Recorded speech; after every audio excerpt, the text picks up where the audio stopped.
मला प्रदेशाध्यक्षपदातून मुक्त करा अशी मागणी राष्ट्रवादी काँग्रेस शरद पवार पक्षाचे नेते जयंत पाटलांनी पक्षाच्या वर्धापन दिन केली आहे। जयंत पाटलांनी पक्षाचं काम प्रामाणिकपणे केलेलं आहे। नव्या प्रदेशाध्यक्षाबाबत प्रमुख पदाधिकाऱ्यांसोबत संवाद साधणार असल्याचंही शरद पवार यांनी म्हटलं आहे।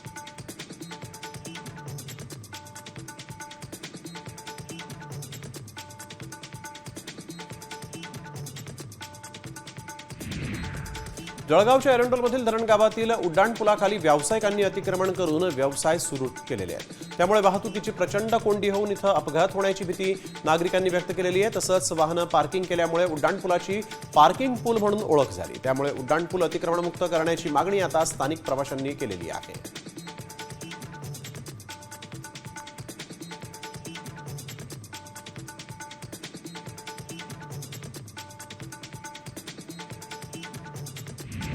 स्वयंभू शक्तीपीठ असलेल्या वणीतील सप्तशृंगी गडावर आज वटसावित्री पौर्णिमानिमित्त भाविकांनी मोठी गर्दी केली। महिला भाविकांनी वटपौर्णिमेचं व्रत करत वडाच्या झाडाचं पूजन केलं।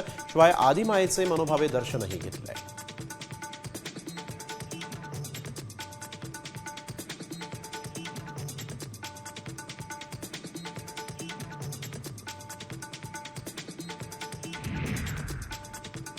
नाशिक जिल्ह्यातील कांद्याला मागणी वाढलेली आहे। मागणी वाढल्यामुळे कांद्याच्या दरात सुधारणा झाली असून सरासरी दर 1500 रुपयांवर पोहोचलाय। सध्या नाशिकच्या मोठ्या आकाराच्या कांद्याला मागणी वाढली आहे। येत्या काळामध्ये यात आणखीन वाढ होण्याची अपेक्षा व्यापाऱ्यांकडून व्यक्त करण्यात आली आहे।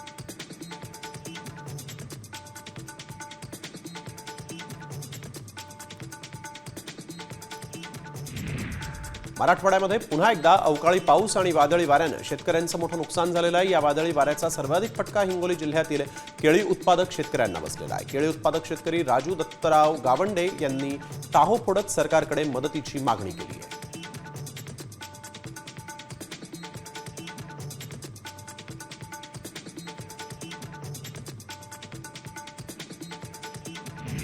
मच्छीमारीसाठी तयार करण्यात आलेल्या तलावामध्ये भलीमोठी मगर आढळली।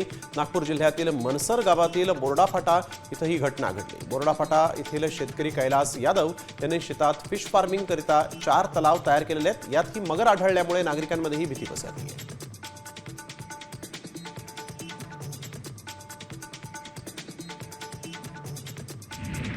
यवतमाळच्या बाभूळ गावामध्ये प्रतिबंधित कापूस बियाणं जप्त करण्यात आलेलं आहे आणि या कारवाईमध्ये 400 पाकिटांचा 4 चाकी असा 12,16,000चा मुद्देमाल हस्तगत करण्यात आलेला आहे। पोलीस आणि कृषी विभागाच्या पथकानं ही कारवाई केली।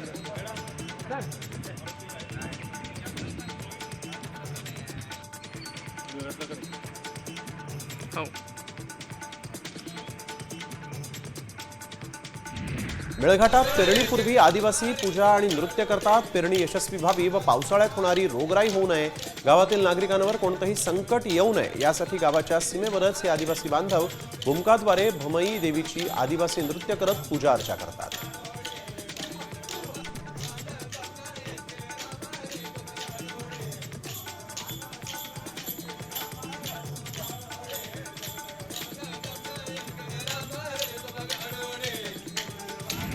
राज्यातील 1 लाख शेतकऱ्यांच्या शेतामध्ये एआय वापराचा प्रयोग करण्यात येणार आहे। ऊस शेतीत एआयचा वापर करण्यासाठी VSI सोबत करार करण्यात आलेला आहे आणि यासाठी शेतकऱ्यांना प्रति हेक्टरी 25,000 रुपयांचं अनुदान देण्यात येणार आहे। यासाठी 500 कोटी वर्षभरामध्ये खर्च करणार असल्याचं उपमुख्यमंत्री अजित पवार यांनी जाहीर केलं आहे।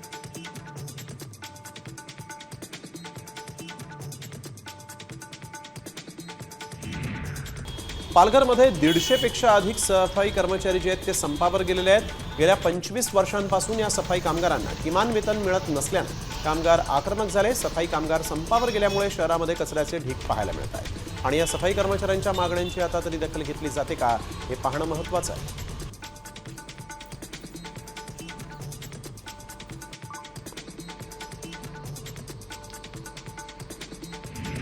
परभणीच्या गंगाखेडमधील खळी गावात ग्रामस्थांनी जलसमाधी आंदोलन केलंय। मातोश्री पाणंद योजनेअंतर्गत येणाऱ्या रस्त्यांचं काम हे गेल्या 3 वर्षांपासून अपूर्ण अवस्थेत आहे। अनेक वेळा तक्रार करून देखील प्रशासनाकडून दखल घेतली जात नाहीये।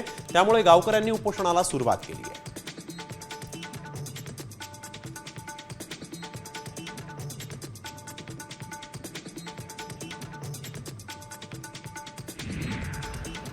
बच्चू कडू यांच्या अन्नत्याग आंदोलनाचा आजचा 3रा दिवस आहे। शेतकऱ्यांना संपूर्ण कर्जमाफी, दिव्यांगांना 6,000 रुपये प्रति महिना मानधन, यासह 17 मागण्यांसाठी बच्चू कडू यांचं अन्नत्याग आंदोलन सुरू आहे। दरम्यान बच्चू कडू यांची शुगर लेवल कमी झालेली आहे। दुसरीकडे बच्चू कडू यांच्या आंदोलनाची अद्याप सरकारकडून दखल घेण्यात आलेली नाही।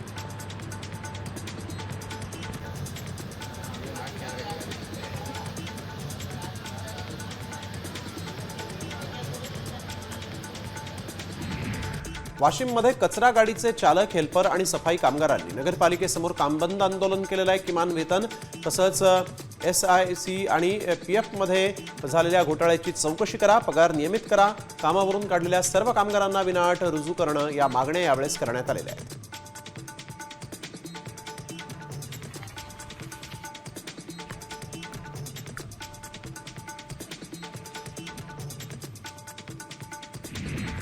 तळोजातील केमस्पेक केमिकल या कंपनीच्या कामगारांनी ठिय्या आंदोलन सुरू केलेलं आहे। कंपनीचे व्यवस्थापक रिषभ वोरा आणि त्यांच्या व्यवस्थापनानं 104 कामगारांना कामापासून वंचित ठेवलं आणि यामुळे कामगारांनी आंदोलनाचं हत्यार उपसलं।